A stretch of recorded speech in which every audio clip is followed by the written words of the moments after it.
Не мога да се задържа още един път. То сигурно още много пъти ще минавам дема. Просто това е верандата ни. Виж, мам, свири птица. Не, няма да свириш. Хеликоптер, чуваш ли? Ето това е кудо, грейтър кудо, голямо кудо. Мъжко. Пие.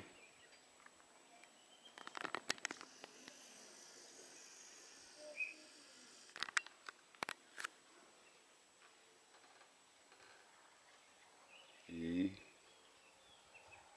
слоновете. Тук има Wild Hogs. Тук е пълно с всякакви птици и крокодили. И това е до лоджата. Ама до лоджата ни просто от нашия балкон. Ето, виждат се перилата на балкона. Ето сега никъде да не ходи човек, тук може да гледа и да зяпа животните, които да пият. Снощи имаше лъвове, обаче беше много тъмно.